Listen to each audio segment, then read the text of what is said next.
تو یہ جو ہے نا کہ اللہ تعالیٰ وہ اس نے سوال کیا کہ بھائی یہ اللہ نے اپنے گھر کو کرین کو گری تو اللہ نے بچایا کیوں نہیں؟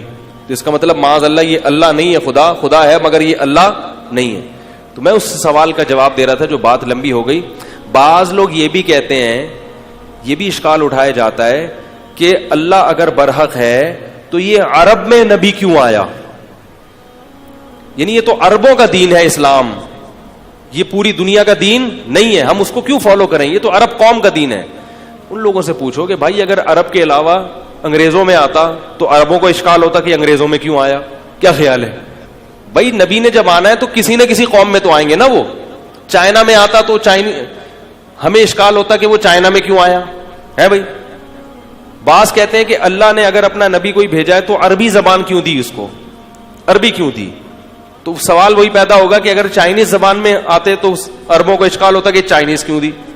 اب یا تو یہ کہ ہر زبان دے کے اللہ نے بھیجا ہو، ہر یعنی قوم میں، چائنا میں بھی آ رہا ہو اور ہندوستان میں الگ آ رہے ہوں، اتنے سارے نبی جمائیں گے تو ان کی تعلیمات کو جوڑنا بہت مشکل. دیکھو رہبر ہمیشہ ایک ہی ہوتا ہے، جو رہبر ہے نا وہ ہمیشہ کیا ہوتا ہے؟ ایک ہی ہوتا ہے. دو چار رہبر جہاں بھی ہوں گے، کبھی کسی سیاسی تنظیم میں دیکھا کہ دو لوگ اشکالات کیے جاتے ہیں نا.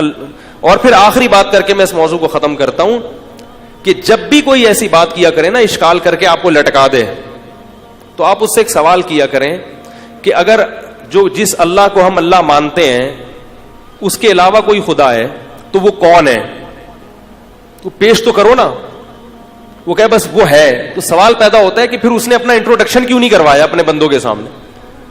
جس خدا کو ہم خدا مانتے ہیں، جس کو ہم اللہ کہتے ہیں، اس کا تعارف تو آپ کو قرآن میں بھی ملے گا، تورات میں بھی ملے گا، انجیل میں بھی ملے گا، انبیاء کی زبان سے بھی، علماء سے بھی ملے گا. اور آپ جو کہہ رہے ہو کہ ایک طاقت ہے جو چلا رہی ہے لیکن ہمیں نہیں پتا کون ہے، تو آپ ایسا مبہم خدا پیش کر رہے ہو جس کو آپ خود بھی نہیں جانتے، اور وہ خدا خود بھی اپنا تعارف نہیں کروا رہا ہے. اور پھر اس خدا پر سب سے بڑا اشکال ہوگا کہ معاذ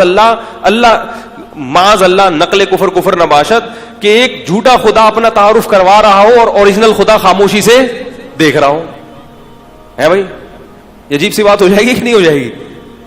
یعنی اللہ نے جس کو ہم خدا مانتے ہیں اس نے تو الحمد سے لے کے والناس تک اپنا تعارف کروایا، اس کی دنیا میں عبادت بھی ہو رہی ہے، اس کا ایک گھر بھی ہے بیت اللہ جسے کہا جاتا ہے، وہ سب کچھ چل رہا ہے. اور جو آپ کا خدا ہے جس کو آپ کہہ رہے ہو کہ وہ کوئی طاقت ہے، وہ یہ سارے منظر اپنی آنکھوں سے دیکھ رہا ہے اور وہ پھر بھی کچھ نہیں کر رہا. ہمارے اللہ پر آپ کو اشکال ہے کہ وہ اپنا گھر بیت اللہ کو بچا کیوں نہیں سکا، وہ حاجیوں کو مرنے سے کیوں نہیں بچایا. اور آپ کا والا جو خدا ہے اس پر اس سے بھی بڑے اشکالات ہوتے ہیں کہ وہ دنیا کو گمراہ ہوتا ہوا دیکھ رہا ہے مگر پھر بھی ان کو گائیڈ کرنے کے لیے کچھ بھی نہیں کر رہا. وہ اس نے 2-4 لوگ چھوڑے ہیں بس یوٹیوب پہ کمنٹس کرنے کے لیے، جن کا کام ہے انگلی توڑنا. انگلی توڑنا سمجھتے ہیں کہ نہ خود کسی کو کچھ کرنے دو، نہ جیسے بحث ہو رہی ہوتی ہے نا تو دو طرف دلائل چل رہے ہوتے ہیں، دوسرا آ کے درمیان میں ایسی فضول سی بات کر دیتا ہے جس سے ساری بحث کا مزہ کیا ہو جاتا ہے؟ کرکرا. تو اس کو اصطلاح میں کہا جاتا ہے کہ انگلی توڑ کے چلا گیا. اس کی میں آپ کو اپنی ایک مثال دیتا ہوں. ہم جب چھوٹے تھے تو ہماری ایک کرکٹ ٹیم تھی جس کا نام تھا فرینڈز کرکٹ کلب. جو میرے بچپن کے دوست ہیں وہ اگر کبھی بیان سنیں تو وہ کہیں گے واہ بھائی مولوی صاحب نے بڑی پرانی بات یاد رکھی. اس کا نام کیا تھا؟ Friends cricket club. تو وہ ٹورنامنٹ ہوا کرتے تھے، ہمارے چھکے چوکے لگاتے تھے، ہم بھی کبھی کبھار اوپنر جاتے تھے، کبھی کبھار چھکا چوکا لگا دیتے تھے اور کبھی نہیں بھی لگتا تھا. تو جیسے کرکٹ کو آج کل ایک بہت بڑی چیز بنا لیا ہے، میٹنگ تو ہماری بھی میٹنگز ہوتی تھی، ہم کیوں ہارے، ٹھیک ہے نا. تو ہمارے کپتان میٹنگ بلاتے تھے، یار کوچ تھے ہمارے، کپتان الگ تھے کوچ الگ تھے. ڈرامے بازی ہے، ٹوپی ڈرامہ، اور اس کی کوئی حقیقت نہیں ہے. تو وہ کوچنگ جو ہے کوچ جو ہے نا ہمارے، رمضان میں صبح صبح کھیل رہے ہوتے تو روزہ رکھ کے، بے وقوفی کی انتہا دیکھیں. سارا دن پھر جو ہے نا زبان خشک ہوتی تھی. تو فرینڈز کیپ الگ سے بنوائی ہوئی تھیں اور شرٹیں، وہی فرینڈز کرکٹ کلب کے نام سے تھے. سارے 9 عمر لڑکے. تو مسئلہ یہ ہو رہا تھا کہ ہمارا مقابلہ جب کسی پکی ٹیم سے ہوتا تھا تو ہار جاتے تھے ہم، کیونکہ وہ ایک نیو وائٹ ٹیم تھی، نیو وائٹ اس کا نام تھا، نیو وائٹ. وہ سارے پکی عمر کے لڑکے تھے اس میں. تو وہ ظاہر ہے پورے ایجڈ تھے ذرا سے، اور وہ ہم ہار جاتے تھے ان سے. تو اب اس پہ ہماری میٹنگز ہوتی تھی، یار ہم کیوں ہار رہے ہیں. حالانکہ اصل جواب یہ بھائی تم جب اپنے سے بڑوں سے کھیلو گے تو ہارو گے, اس میں میٹنگ کی کیا ضرورت ہے. ٹھیک ہے, اصل تو یہ ہے. لیکن خام خام ایک چیز کو بنانا کہ ہم میٹنگ بھی کرتے ہیں. ہماری ٹیم ایک باقاعدہ ٹیم ہے, ہماری میٹنگ, اس میں چائے اور بسکٹ کا انتظام ہوتا تھا, ریفریشمنٹ کا ہوتا تھا, چندہ بندہ ہوتا تھا بھائی آج. اور کوچ پھر ہمیں گائیڈ کرتے تھے کہ اب جو ہے نا یوں کریں. اور میں پچ پہ جا کے نا مجھے آدھا گھنٹہ ٹریننگ کراتے تھے وہ, ایسے نہیں یوں کر کے کیا کریں یہ. تو مجھے لگا دیتے تھے آدھا گھنٹہ, میں یوں بیٹھ کے کرتا رہتا تھا, یوں جیسے جھاڑو دے رہے ہیں نا, کہہ رہے ہیں آپ جو بلہ یوں لے کر آتے ہیں یوں لایا کریں. بیوقوف ٹائم, تبھی تو میں کرکٹ کو صحیح نہیں سمجھتا. ہم نے سب کھیل کے دیکھا ہوا ہے, ٹائم ویسٹنگ ہے. اتنا ٹائم کسی اچھی چیز میں لگا لیتے تو اور کچھ بن چکے ہوتے. وہ تو شکر ہے اللہ نے ٹائم پہ چھڑوا لیا, اور جیتے نہیں زیادہ, جیتتے تو پھر آگے نکلتے. وہ تو نیو وائٹ نے جو ہے نا, وائٹ نے واٹ لگا دی تھی ہماری. وہ بڑے بڑے لڑکے تھے. تو اچھا میں مشہور تھا لپاڑو. لپاڑو کا مطلب چھکا لگ گیا تو لگ گیا, نہیں تو بولڈ ہو گئے واپس. تو اب کیا ہے کہ میٹنگ ہو رہی ہے, میٹنگ میں چائے پاپے اور وہ بسکٹ کھائے جا رہے ہیں, اور غور ہو رہا ہے کہ یار ہم کیوں ہارے. تو اس میں مجھے یاد ہے جو ہمارے کوچ تھے, میں نے ان سے کہا کہ ہماری ٹیم کا جو نام ہے نا فرینڈز کرکٹ کلب, یہ اچھا نام نہیں ہے, اس کو چینج کر دیں. میں انگلی توڑنے پر آپ کو سمجھا رہا ہوں, انگلی توڑنا کسے کہتے ہیں.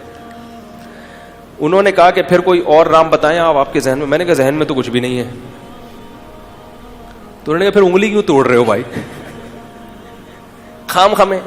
یا تو آپ کے ذہن میں کوئی آلٹرنیٹ دوسرا نام ہو, پھر ہم کمپیئر کریں کہ یار یہ نام اچھا نہیں ہے, یہ والا زیادہ اچھا. جب کچھ بھی ذہن میں نہیں ہے تو جو نام ہے اس میں تو کیڑے نہیں نکالو. یعنی خام خامے ذہنوں کو مشکوک کر دینا کہ یہ نام اچھا, اس کا نقصان کیا ہوگا؟ ٹیم ویسے ہی ہار رہی ہے تو ٹیم کا نام بھی اچھا نہیں لگے گا, حوصلے اور زیادہ کیا ہوں گے. یعنی ہمارا تو نام ہی ٹھیک نہیں ہے. تو وہ مجھے بات ان کی بڑی اچھی لگی, بچپن کا واقعہ, لیکن وہ دماغ میں فٹ ہو گیا, وہ گھس گیا دماغ میں کہ بھائی جب تک آپ کے پاس کسی چیز کا آلٹرنیٹ نہ ہو, آپ دوسرے پر اعتراض, آپ یہ نہ کہیں یہ غلط ہے. اگر آپ نے کہا نا یہ غلط ہے تو پھر یہ بھی بتائیں کہ پھر صحیح کیا ہے. نہیں یاری بات, یہ غلط ہے تو پھر یہ صحیح ہے. تبلیغی جماعت پر ایک صاحب نے اعتراض کیا, یار یہ یوں ہو رہا ہے یا یوں ہو رہا ہے, اس میں یہ خرابی. میں نے کہا ٹھیک ہے, بین الاقوامی سطح پہ دین کی تبلیغ ہو رہی ہے, کوئی آدمی گناہوں کی زندگی میں ملوث ہے, اس کو ماحول تبدیل کرنا ہے. ماحول تبدیل کرنا تو ضروری ہے نا, آپ عادت پڑ چکی ہے جس گناہ کی, اس کو تو گھر چھوڑنا ہے, کچھ دن اچھے لوگوں کے ساتھ رہنا ہے. تو ماحول تبدیل کرنے کے لیے اگر تبلیغی جماعت سے بہتر کوئی دوسری جماعت ہو تو بتا دو, پھر ہم اس کو بند کروا دیں. سوچتے رہے نہیں ہے. تو میں نے کہا پھر انگلی کیوں توڑ رہے ہو بیٹھے ہوئے. کیونکہ آپ اگر کسی بھی ایسی تنظیم کا جماعت کا نام لیں گے, وہ پھر فرقواریت کی اس میں بو آنا شروع, وہ مسلک پرستی آنا شروع ہو جاتی ہے. خانقاہیں ہیں لیکن وہ ہر ایک کے لیے پیر صاحب سے مناسبت ہر ایک کو نہیں ہوتی. وہ ٹھیک ہے, وہ صدیوں سے جو اصل طریقہ چلا آ رہا ہے وہ تو خانقاہوں کا ہے کہ کسی شیخ کی صحبت میں بیٹھ کر, لیکن اس کے لیے پہلے سے کچھ دین ہونا چاہیے. اب کسی عام آدمی جو بالکل دین سے نابلد ہے, وہ نماز نہیں پڑھتا, وہ بہت مشکل ہے اس کے لیے. پھر وہ خانقاہوں میں جب تک آپ کا شیخ سے مزاج نہیں ملے گا آپ کو فائدہ نہیں ہوگا. ہر شیخ کا, ہر بزرگ کا اپنا مزاج ہوتا ہے. تبھی محدود قسم کے لوگ ہیں جو خانقاہوں سے جڑتے ہیں, ان کو بہت فائدہ ہوتا ہے, اس میں کوئی شبہ نہیں ہے. لیکن ہر ایک کے لیے اوور آل پوری دنیا کے لیے نہیں ہو سکتا. وہ پوری دنیا کے لیے نہیں ہو سکتا. پوری دنیا کے لیے تبلیغ جماعت کا ایک راستہ ہے جس میں انگریز بھی ہیں, جس میں فرانسیسی بھی ہیں, جس میں جیپنیز بھی چل رہے ہیں, جس میں پٹھان بھی چل رہا ہے, جس میں پنجابی بھی چل رہا ہے, جس میں سرائکی بھی چل رہا ہے, جس میں ہر قسم مفتی بھی چل رہے ہیں, جس میں عالم بھی چل رہے ہیں, جس میں چھانگا مانگا کا بندہ بھی چل رہا ہوگا. کیونکہ انہوں نے اتنا کھلا ظرف رکھا ہے اور دین کو اتنا آسان بنا کے پیش کیا کہ ہر ایک کے لیے وہ قابل قبول. اس میں اہل حدیث بھی چل رہے ہیں, اس میں زور سے آمین بھی چل رہی ہے, اس میں آستہ آمین بھی چل رہی ہے. تو یہ فائدہ عام ہے, ہاں تام نہیں ہے. تام کا مطلب کیا ہوتا ہے؟ کسی شیخ سے جب اصلاحی تعلق قائم ہوگا تو پھر پورا کامل بنتا ہے انسان. لیکن اس کامل بننے کے لیے بھی پہلے کچھ کوائف ہیں. وہ کوائف جب تک اس اسٹیج پہ نہیں پہنچتا تو جیسے بڑا آپریشن کرنا ہوتا ہے نا, تو یہ دیکھا جاتا ہے یہ آپریشن کے قابل بھی ہے یا نہیں ہے. اگر آپ کو شوگر ہے, آپ کا بی پی ہائی ہے, تو پہلے وہ تو ٹھیک ہو, پھر آپ کو آپریشن تھیٹر میں لے جائیں گے آپ کو. تو تبلیغ والے آپ کا بی پی نارمل کر دیتے ہیں, شوگر لیول نارمل کرتے ہیں, آپ کہتے ہیں آپریشن کے لیے کسی شیخ کے پاس جاؤ تو جاؤ, ٹھیک ہے نا, اس سے پہلے بہت مشکل ہوتا ہے. خیر اللہ ماشاء اللہ کبھی ہو بھی جاتا ہے. تو انگلی توڑنے پہ میں بتا رہا تھا کہ ہم نے نام تجویز کیا, تو وہ نام بتا نہیں رہے, وہ کہہ رہے ہیں آپ بتا دیں. میں نے کہا ہمارے ذہن میں بھی کچھ نہیں ہے. تو انہوں نے کہا پھر آپ کو انگلی توڑنے کی ضرورت کیا تھی؟ تو میں یہ کہتا ہوں کہ اگر اللہ نہیں ہے, معاذ اللہ, اللہ اصل خدا نہیں ہے, تو پھر اصل خدا کون ہے؟ جب آپ کو بھی نہیں پتا, بس ایک طاقت ہے جو چلا رہی ہے, جب پتا کچھ ہے نہیں, وہ طاقت کیا ہے, اس نے بندوں سے کیا کہا, اس کے کیا احکام ہے, اس کے کیا قانون ہے, تو ایسے ہی بات کر کے چھوڑ دینا اس کی علامت ہے آپ انگلی توڑنے کے علاوہ کچھ نہیں کر رہے. ہم ہاں ایک سوال یہاں پر یہ پیدا ہوگا کہ جیسے وہ جو خدا جو انہوں نے فرضی خدا بنایا ہوا ہے کہ اللہ کے علاوہ کوئی ایسی ماورائی طاقت ہے جو سب کچھ نظام چلا رہی ہے, تو اس پر جیسے ہم اشکال کرتے ہیں کہ بھئی جب اللہ کے گھر کا طواف ہو رہا ہے, مسلمان اتنی عبادت کر رہے ہیں, تو وہ اس معاذ اللہ نقلی خدا کے خلاف ایکشن کیوں نہیں لیتا؟ تو یہ اشکال ہمارے اللہ پر بھی ہوگا کہ اتنے جھوٹے خداؤں کی عبادت ہو رہی ہے, تو اللہ ان مندروں کو روک کیوں نہیں دیتے؟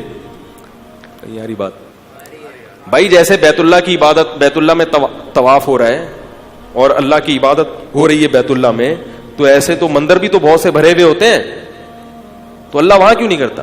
تو بھائی اللہ نے کر دیا ہے, دلائل کی دنیا میں ثابت کر دیا ہے, اپنی کتاب میں اللہ نے بتا دیا, کیونکہ اللہ کو یہ بات اچھی نہیں لگی کہ میرے سوا جھوٹے خداؤں کی عبادت کیوں ہو رہی ہے. تبھی تو اللہ نے 1,24,000 پیغمبر بھیجے, اللہ نے قرآن نازل کیا, قرآن میں جگہ جگہ بتا دیا الہم ارجل یمشون بہا, کیا ان کے پاؤں ہیں جس سے یہ چلتے ہیں؟ ام لہم ایدی یبطشون بہا, کیا ان بتوں کے ہاتھ ایسے ہیں جس سے یہ پکڑ سکتے ہیں؟ ام لہم اعین یبصرون بہا, بتاؤ کیا ان کی, یہ اللہ مخالفت ہی تو کر رہا ہے, بتا رہا ہے. یہ اس قرآن میں نازل کیا جو دن رات پڑھا جاتا ہے, تراویح میں بھی صبح و شام دنیا پڑھتی ہے, اور اللہ نے اس قرآن کو پوری دنیا میں عام کر دیا, غیر مسلموں کو دعوت دے دی آؤ پڑھو. ہم بتاتے ہیں کہ یہ غلط ہے اور یہ صحیح ہے, کر تو دیا اللہ نے, خاموش نہیں ہے اللہ, جو بات غلط تھی اللہ نے وہ بیان کر دی. کوئی سننے کے لیے تیار نہ ہو تو پھر اس کا قصور ہے. اور ایسے دو ٹوک دلائل دیے قرآن مجید نے, ایسے انداز میں, کیسی پیاری آیت ہے, ام لہم ارجل یمشون بہا, فرمایا تمہاری تو ٹانگیں ہیں, تم چل سکتے ہو, یہ اپنی ٹانگوں سے چل نہیں. یہ جو عبادت گاہ میں جو بت بیٹھا ہوا ہے نا 1000 سال پہلے, وہ بیٹھے گا بیٹھا ہی رہے گا, جو لیٹا ہوا ہے وہ بیٹھ نہیں سکتا. ابلا ہی تو کر رہے ہیں, بتا تو رہے ہیں غلط ہے یہ, اور اللہ نے بتا دیا ان الدین عند اللہ الاسلام, دین اللہ کی نظر میں صرف اسلام ہے. ایسے دعوے دنیا میں کسی مذہب میں اور کسی جھوٹے خدا نے نہیں کیے اپنے مذہب کے بارے میں. وَمَن يَبْتَغِ غَيْرَ الْإِسْلَامِ دِينًا فَلَن يُقْبَلَ مِنْهُ, اسلام کے علاوہ کسی دین کو فالو کرو گے قیامت میں خسارے میں جاؤ گے. یہ اللہ نے کہا. اللہ نے جب دیکھا اس کائنات میں عیسیٰ ابن مریم کی عبادت ہو رہی ہے, تو اللہ خاموش نہیں رہے, اللہ نے بتا دیا عیسائیوں کو, فرمایا کانا یاکلان الطعام, عیسیٰ بھی کھانا کھاتے تھے, ان کی ماں مریم بھی کھانا کھاتی تھی, کیا خدا روٹی اور پانی کا محتاج ہو سکتا ہے؟ تم ان کی عبادت کر رہے ہو. کتنے واضح, انظر کیف نصرف الآیات, اللہ دلائل کے انبار بھی لگاتے ہیں اور پھر کہتے ہیں انظر, دیکھو دیکھو, کیف نصرف الآیات, کیسے اپنی آیات کو کھول کھول کے بیان کر رہا ہوں. ثم انظر, پھر ذرا ان کو بھی دیکھو, ثم انظر کیف, ثم انظر, پھر ان کو بھی دیکھو, یصدفون, یہ حق کو چھوڑ کر کدھر بھاگے جا رہے ہیں. یہ تو کھول کھول کے اللہ نے, کوئی دنیا میں خدا بتاؤ جس کی مخالفت کی گئی ہو اور اس نے اپنی صفائی میں ایسا کھل کے بیان دیا ہو. تم جو کہتے ہو کہ اللہ نہیں ہے بلکہ وہ عجیب سی کوئی ہے, کوئی طاقت ہے جو چلا رہی ہے, اس طاقت نے اپنے آپ کو ڈیفائن کیوں نہیں کیا؟ اس کا کوئی ایک کلام دکھا دو اس نے اپنے بندوں سے خطاب کیا ہو. تو ایسے خدا کا کیا کرنا ہے بھائی جو نہ خطاب کرتا ہو, بس وہ ایسے یوٹیوب پہ کمنٹس کے لیے اس نے بندے چھوڑے ہوئے ہوں, ٹھیک ہے, جن کا کام صرف اور صرف انگلی توڑنا ہو. نہیں آ رہی میرا خیال ہے. اس کا مطلب یہ جھوٹے خدا ہے, یہ فرضی خدا ہے. اصل خدا زندہ ہے, قیوم ہے, جاگ رہا ہے. لا الہ الا ہو, اس کے سوا کوئی عبادت کے لائق نہیں. الحی القیوم, زندہ ہے, کائنات کو تھامے ہوئے ہے. لا تأخذہ سنۃ ولا نوم, یہ اللہ اپنی تعریف کر رہے ہیں قرآن میں, اپنے آپ کو ڈیفائن کر رہا ہے. اسے نہ اونگ آتی ہے, اسے نہ نیند آتی ہے. یہ جھوٹے خداؤں کی اللہ کیا کر رہا ہے؟ نفی کر رہا ہے. تمہارے خداؤں تو کبھی سوتے ہیں, کسی نے پرنس آغا کو خدا بنایا ہوا ہے, اللہ فرماتے ہیں تو سوتا ہے خراٹے لے کے, صحیح ہے نا, کبھی اونگ بھی رہا ہوتا ہے. یہ تمہاری حاجت کیا کرے گا؟ کبھی کبھار تم اپنی حاجت بیان کر رہے ہوتے اور اس کو خراٹے, یہ کیا ہو رہا ہوتا ہے؟ ٹن, اس کا دماغ کام نہیں کر رہا ہوتا, کہتے ہیں آج باس بہت تھکے ہوئے ہیں, آج سر کے میٹر کیا ہے؟ شارٹ ہے, ان سے کوئی بات نہیں کرو. ایسا ہوتا ہے کہ نہیں ہوتا؟ پرنس آغا آپ کی کیا حاجت روائی کرے گا بھائی؟ آپ نے کسی ولی اللہ کو مشکل کشا بنا لیا, ولی اللہ کو. اللہ فرماتے ہیں ان کو تو نیند بھی آتی ہے, ان کو تو اونگ بھی آتی ہے. یہ عیب ہے نیند آنا, اونگ آنا, کیونکہ آپ خود آپ کے کنٹرول میں نہیں, اور نیند مسلط ہو جاتی ہے. کتنے لوگ ہیں چاہتے ہیں کہ جاگیں مگر نیند ان کے اوپر مسلط, سو جاتے ہیں, گاڑیاں نکل جاتی ہیں, فلائٹ مس ہو جاتی ہے, سو گئے تھے, آنکھ نہیں کھلی, فجر کی نماز گئی, آنکھ نہیں کھلی, ہوتا ہے نا ایسے. لا تأخذہ سنۃ ولا نوم لہ ما فی السماوات وما فی الارض, فرمایا جو کچھ آسمانوں میں ہے اور زمین میں ہے یہ اسی کا ہے. یہ اللہ کا انٹروڈکشن ہے, جو اللہ, بھائی ہم جس خدا کے ماننے والے ہیں وہ اپنی تعریفیں کر رہا ہے, اپنا تعارف کروا رہا ہے. بتاؤ کوئی بھگوان ایسا لے کر آؤ, کوئی ایسا خدا لے کر آؤ جس نے اپنا ایسا بہترین انٹروڈکشن کیا ہو. هو الذي جعل لكم من انفسكم ازواجا هو الذي اخرجكم من بطون امهاتكم, وہ اللہ ہے جو تمہیں تمہاری ماں کے بطن سے باہر لے کر آتا ہے. ثم السبيل يسرا, وہ اللہ ہے جس نے تمہیں پانی کے ایک بوند سے بنایا.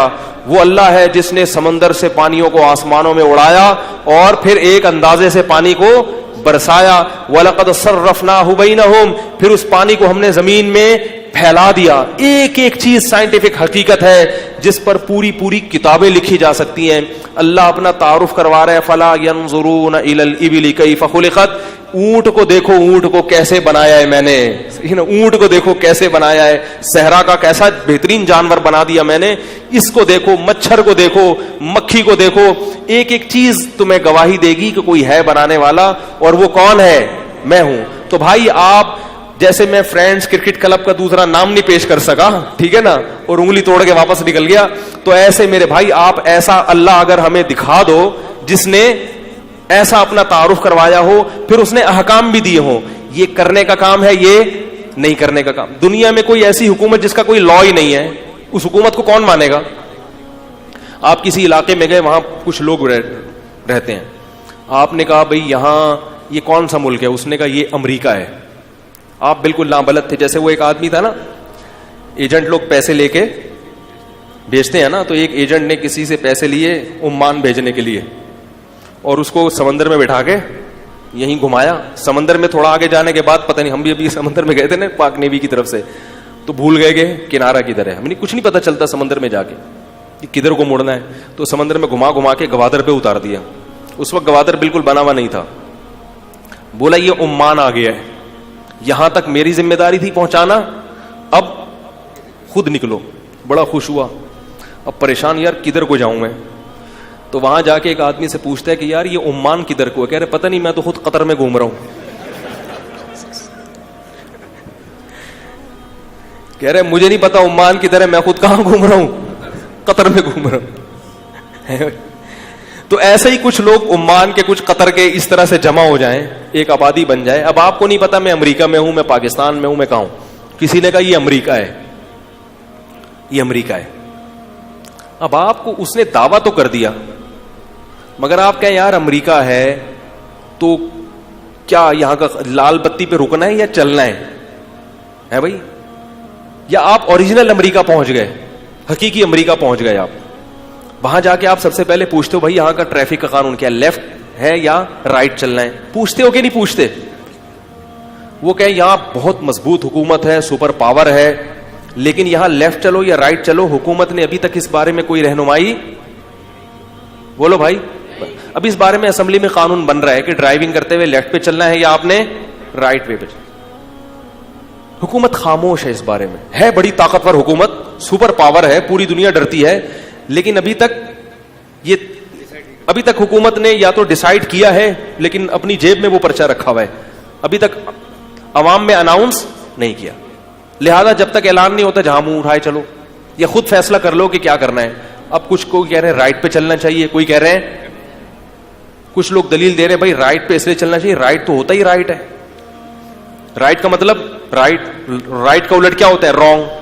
اور کچھ کہہ رہے نہیں بھائی برطانیہ سے امریکہ الگ ہوا ہے نا, تو برطانیہ میں چونکہ لیفٹ پہ چلتے ہیں تو ہم بھی کس پہ چلیں گے.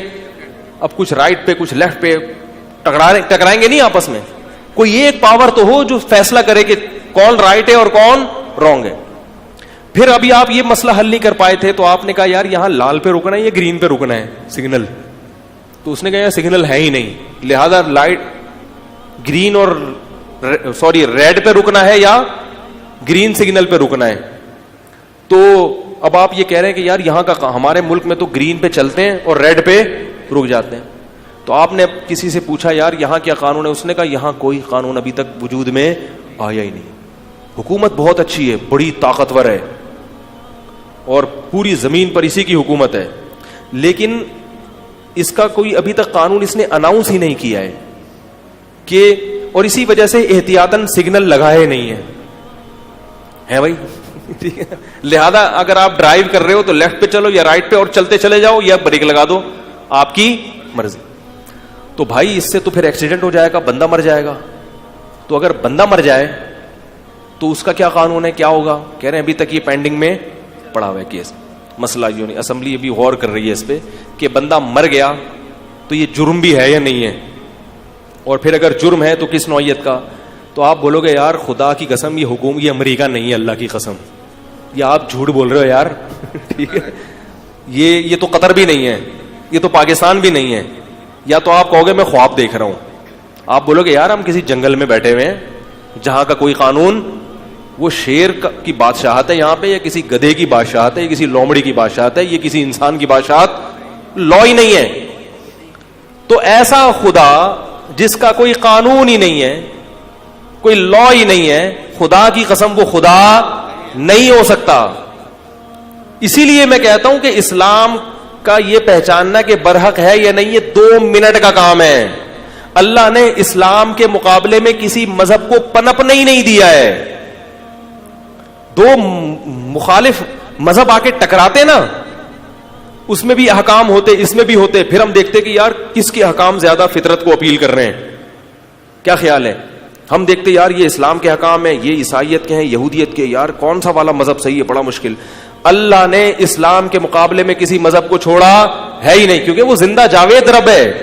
اس نے کہا قوانین اگر ہوں گے تو اسلام میں ملیں گے, اسلام کے علاوہ تمہیں سرے سے قوانین ملیں گے ہی نہیں. جب ہے ہی نہیں تو ان کے بارے میں یہ فیصلہ کہ یہ صحیح ہے غلط ہے, یہ تو بات کی بات ہے ہی نہیں قوانین. ہندو کے پاس کوئی قانون ہے؟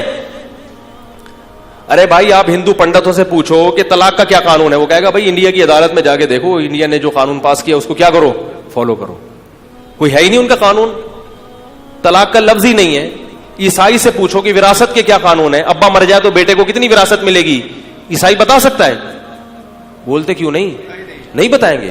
پادری کو نہیں پتا کیا ہوتا ہے, پادری کو نہیں پتا کہ اسلامک بینکنگ کیا ہوتی ہے, غیر اسلامک بینکنگ کیا ہوتی ہے. پادری کو نہیں پتا کہ تجارت کا عیسائیوں کا کیا طریقہ ہے اور امریکہ کا کیا قانون ہے. وہ کہتے ہیں بس جو ہے وہی ہے, کچھ بھی. تبھی مفتی صرف مسلمانوں میں ہوتے ہیں, کسی دوسرے مذہب میں مفتی, دوسرے مذہب میں روحانی پیشوا ہوتے ہیں, جن چڑیل بھگانے والے, دم درود کرنے والے, مسائل بتانے والے نہیں ہوتے. مسائل بتانے والے وکیل ہوتے ہیں. یہ جائز ہے یا نہیں تو مفتیوں سے نہیں بلکہ وکیلوں سے رابطہ کرتے ہیں. وکیل ان کو اس ملک کا قانون بتاتے ہیں, مذہب کا قانون.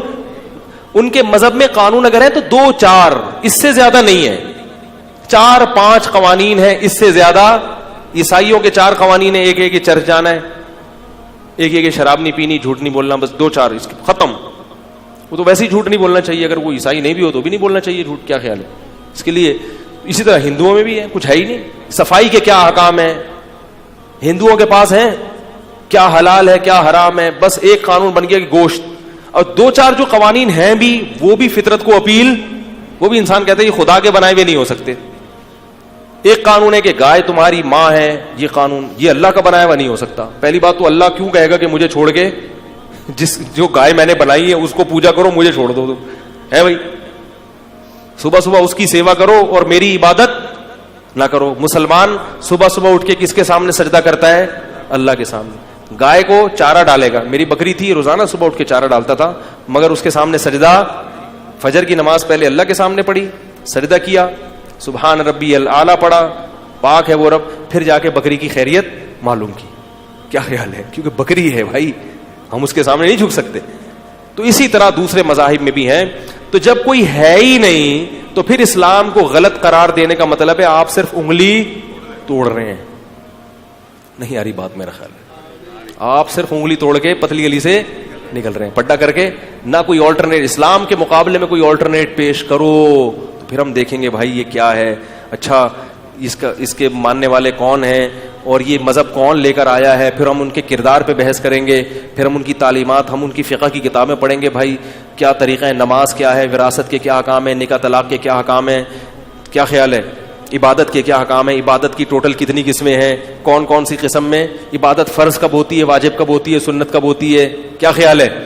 حج فرض ہے نا زندگی میں ایک دفعہ, دوسری دفعہ کرو تو گریبی ہے, کیا خیال ہے. تو بھائی مندر جانا کتنی دفعہ فرض ہے, کتنی دفعہ سنت ہے, کتنی دفعہ مستحب ہے, گریبی کب شروع ہوگی, فرض واجب کب ہوگا, اور اگر یہ کام نہیں کیا تو اس پہ سزا کیا ہوگی, کچھ بھی نہیں ہے. تو جب ہے ہی نہیں تو پھر ہم اسلام کو غلط قرار دیں تو جو بھی ایسا کرے گا یا اسلام پر اعتراض کرے گا, اس کا مطلب ہے وہ صرف کیا کر رہا ہے, انگلی توڑ رہا ہے. ٹھیک ہے نا, کچھ بھی مقصد نہیں ہے اس. اس لیے بھائی ہم مجبور ہیں اسلام کو ماننے پر, محمد صلی اللہ علیہ وسلم کو ماننے پر, اور محمد صلی اللہ علیہ وسلم نے جس گاڈ کے بارے میں ہمیں بتایا ہم اس کو ماننے پر کیا ہیں, مجبور ہیں. اور اس کا نام بھی محمد صلی اللہ علیہ وسلم نے بتایا کہ وہ اللہ ہے. اگر کوئی اور نام ہے تو آپ بتاؤ ہمیں, پھر ہم دیکھتے ہیں. تو ہے ہی نہیں, اس کے مقابلے میں کوئی ہے ہی نہیں, کوئی دوسرا نام میں آیا ہی نہیں ہے. تو ہم کیسے کہ بھائی اس اللہ کو چھوڑ سکتے ہیں, کیونکہ ہمارے پاس اس اللہ کے اللہ ہونے کے اتنے روشن دلائل الحمدللہ موجود ہیں. اسلام خدا کی قسم ایسا دین فطرت ہے نا, جو چیز آپ کو اسلام کی غلط لگ رہی ہے نا, آپ گہرائی میں جا کے غور کرو گے تو وہی اسلام کے برحق ہونے کی دلیل ہوگی. نبی نے 1400 سال پہلے سود کو حرام قرار دے دیا. اس وقت سے غیر مسلم اشکال کرتے آ رہے ہیں کہ سود میں کیا خرابی ہے. اب جا کے ماہرین معیشت اس راز پر مطلع ہوئے کہ سودی نظام سے معیشت کیا ہو جاتی ہے, تباہ. حالانکہ اس وقت اسلام نے ریزن نہیں بتائی. محمد صلی اللہ علیہ وسلم جو نہ لکھنا جانتے ہیں نہ پڑھنا جانتے ہیں, وہ معیشت کا اتنا بڑا اصول بیان کر کے دنیا سے چلے گئے کہ وہ اصول آج بڑے بڑے اکنامکس کی آج سمجھ میں آیا ہے. ورنہ وہ ہمیشہ یہ سوچتے ہیں اس میں کیا خرابی, اس میں کیا خرابی, اس میں کیا. یہ اشکال قرآن میں بھی اللہ نے ذکر کیا کہ انما البیع مثل الربا, بھائی خرید و فروخت اور سود میں کیا فرق ہے. قسطوں کے کاروبار بھی تو وہی ہوتا ہے جو سود ہوتا ہے, کیا فرق ہے. اللہ نے فرمایا کہ فرق یہ ہے کہ ایک حلال ہے, کیا ہے, حرام. بس اس سے زیادہ دلائل نہیں دی ان کو, بس غلط ہے ہم نے کہہ دیا. آج سمجھ میں آئے کہ کیوں غلط ہے, سمجھ میں نہیں آ رہی میرا خیال ہے بات. تو اس لیے بھائی ہمارے پاس کوئی آپشن سرے سے ہے ہی نہیں. جب نہیں ہے, اور پھر عرب کو اس میں قومیت نہیں ہے, پھر اگر آپ یہ کہتے ہو نا کہ عرب میں چونکہ آیا اس لیے میں نہیں مانوں گا, اس کا مطلب آپ قوم پرست ہو. آپ صرف اس لیے نہیں مان رہے کہ وہ نبی کس میں آیا, عرب میں. اس کا مطلب آپ صرف اپنی قوم کے خلاف ہونے کی وجہ سے اس کو نہیں مان رہے. تو قوم پرستی کا تانا آپ کو دیا جائے گا, ان لوگوں کو نہیں دیا جائے گا جو اس نبی پر ایمان لا رہے ہیں. سمجھ گئے کہ نہیں سمجھ گئے؟ اللہ کرے سمجھ میں آ جائے بات.